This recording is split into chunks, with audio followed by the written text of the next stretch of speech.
I'm Yiwen. In what country will have such a huge diversity that has 56 unique cultures within a boundary? And these cultures are so different that most of them have their own languages, in oral or even written. This is where I come from. This is China. And we call these cultures 56 ethnic minorities as shown in picture. Early this semester, I attended Chinese Culture Night, so today I want to share my experience with you based on that event and things that I saw to my own eyes in China. Catherine argued in her essay, Home as Recipe for a Working Class Academic, that home where, unlike the academic morass, love flows. I can't agree more with her point that home is irreplaceable. As to me, a person from Shanghai, home would be living on the 18th floor, using modern technologies to entertain, to cook, to connect myself with the world. But home to other minorities would be very different. Pictures shown are six unique constructions from six ethnic minorities in China, which are Zhang, Zhuang, Yi on the top from left to right, and Man, Hui, Dai on the bottom from left to right. To them, these are home. This is a picture taken in the Chinese Culture Night, and the performance is called the Peacock Dance, which is a tradition among Dai people. From an impressive dancing skill, Dai showed us that they're very passionate at art. To them, home would be a place for them to stretch their bodies.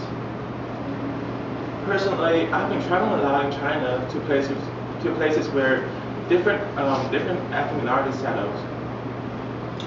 And I noticed that when we see people wearing cultural jewelries or dressing ethnically, we always take them as objects, and I believe which is very common. So today, with a very short presentation, I hope you learn something about Chinese ethnic minorities, and besides, just like Catherine quoted from Dorothy, that there's no place like home.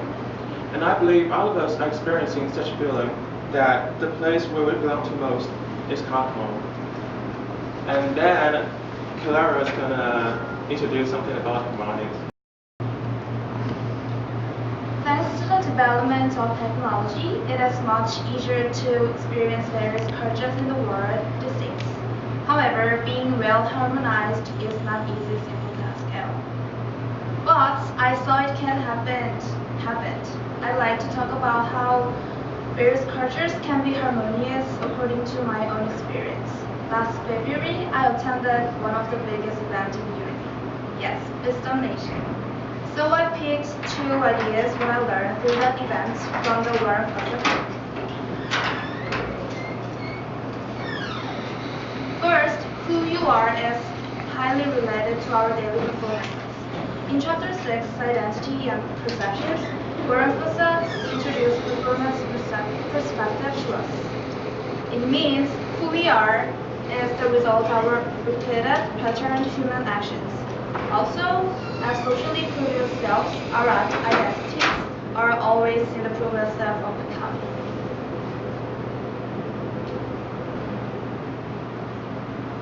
Yeah, like we can see in this graph, performance perspective is showing the relationship between the performance and identity.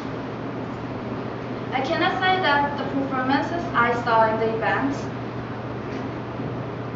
in the Wisdom Nation are the only performance of our daily life. However, those performances are in the category of the performance of world process, for sure, which is the powerful expression of our identity.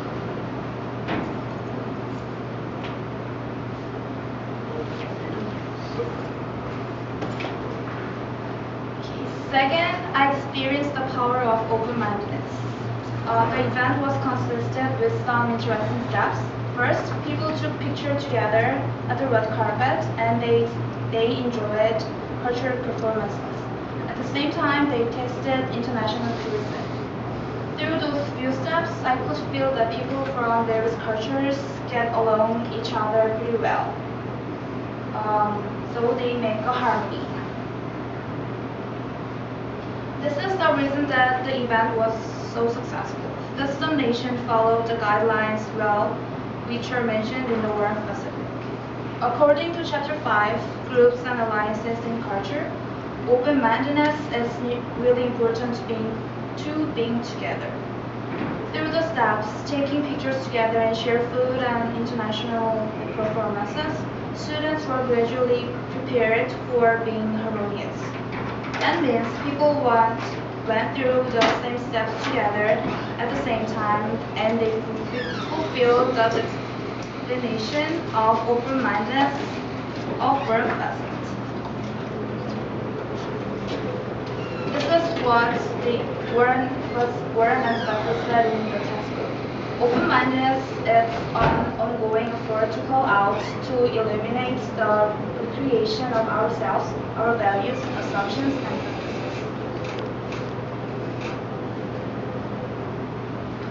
Fifth Nation was not just one event. Fifth Nation was just on one event, but it taught me an important lesson. Being harmonized is not an easy thing, but we can make it if we prepare well and wait for it. Thank you, and this is my presentation, and Joe will talk about the orphanage. I attended an event over spring break. My cousin actually gave a speech about an orphanage that she's working at in Kasahogar. She is currently a missionary position over there, and she's looking to gain full-time employment through one of the orphanages in Kasahogar. One of the things that she really stressed is that these kids do not have a home, and how important it is for these kids to feel like they have a home to be at and a place for them to grow and learn together. And this is kind of a big problem because it leads to learning disabilities and other kind of depression issues with these kids. And this is a picture of some of the children that she works with over there, and she has gotten to know very well. She's teaching English right now, and once again, these kids don't really have a home to live at, but she is creating kind of a home atmosphere for these kids. One of the orphanages that she is stationed at most this year is mostly run by Catholic nuns, and they, again, are trying to create a home base for these children, feeding them meals, taking care of them when they're sick, just kind of providing a parent-like person for these kids. Many of these children do not even know who their biological parents are, but these nuns and priests help take care of them. There's been many, over the last year, few years, there's been many American volunteers going over to volunteer at these orphanages to take care of these different children. This Casa Hogar, this is a kind of a cover picture to their orphanage there, and again, it's really, they try to stress that it's very important to have a home, as it says in the GHD book, chapter 33, how it's crucial for children, especially young children, to have a home atmosphere. And without these orphanages, it would not be possible for these children. Next, Sam will be talking about a mission trip from India. Alright, so I'm Sam, and during Christmas break, I went on a mission trip with the Lutheran Church on campus to India for 2 weeks. And while there, we saw a lot of different things. Yes, we did see what I think we typically think of when we hear India, with Taj Mahal looking awesome and amazing. And we learned about its history. But there's more to India than just, these big palaces where these emperors and kings have lived. India has a caste system. They say they don't anymore, but they do. The caste system is still alive. It's broken up into 4 castes. Each caste represents a part of the body. The Brahmin is like the priests. They're the highest caste, and they're the head. And then you have, I'm really bad with pronunciations, but you have the Kshatriya, the Vaishya, the Sadura, and those each represent like the shoulders, the hips, and the knees, and like the feet. And then you have one last caste, which is not technically connected to the caste system, and that is the untouchable caste or the Dalit caste. And that caste makes up 90% of the population of India. So for something that's not even part of their system, it's the majority of their country. And this is where they live. They live in these little shacks, but for them it's home. Looking at the GHC chapter 33, this is home for them, and they take pride in that. Every morning they go out and they use powder paint, and they paint these really intricate designs in the dirt. And they do this every morning, wipe it off, wipe the old one off, and put a new one on. And it's just a big thing for home for them. And with education, things are changing. The Dalit caste is moving up slowly and actually being able to live in better conditions, and it's looking good. But that is my brief presentation on a 2-week trip. I'm now going to hand it over to Josh, talking about experiencing other cultures. Along with Clara, I was able to attend the Feast of Nations. Being from small town Minnesota, there's not a lot of opportunity for cultural diversity. Coming to UND, that has changed my life a lot. Going to Feast of Nations has really opened my eyes towards different cultures and the way that we can participate in them.